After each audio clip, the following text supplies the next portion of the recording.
Judgement మనము కంప్లీట్గా మనం పరిశీలిస్తే నంబర్ 1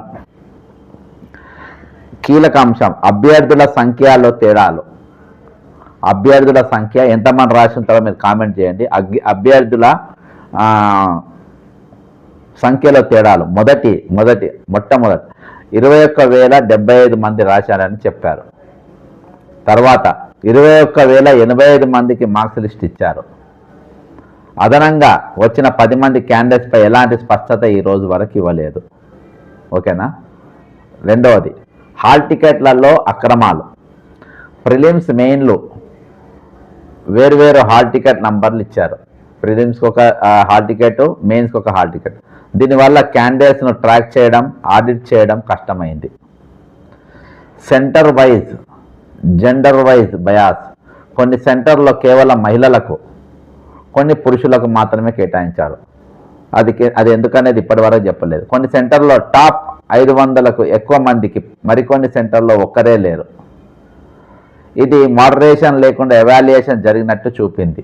నేను గతంలో దీనిపైన కూడా ఒక వీడియో చేయడం జరిగింది.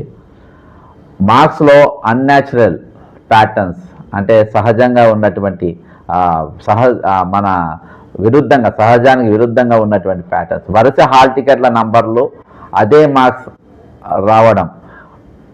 దాదాపు 1,369 మందికి వరుస హాల్ టికెట్ల నంబర్లకు అదే మార్కులు దాదాపు 1,369 మందికి వచ్చింది.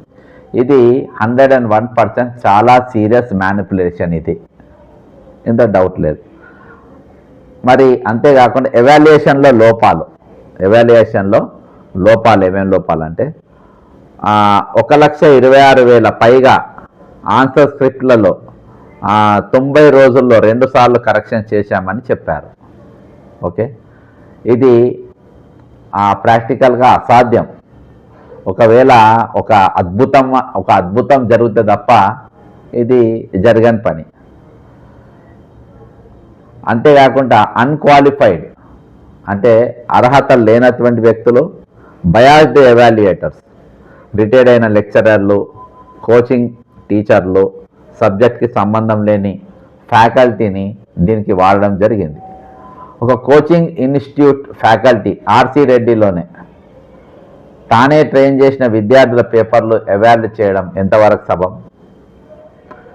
అంతేకాకుండా భాషలలో ఇందులో డిస్క్రిమినేషన్ అని జరిగింది. తెలుగు మీడియం వాళ్ళు 7,800 ప్లస్ రాసిన 1% మాత్రమే ఇందులో సెలెక్ట్ అవ్వడం. మరి ఉర్దూ మీడియం 10 మంది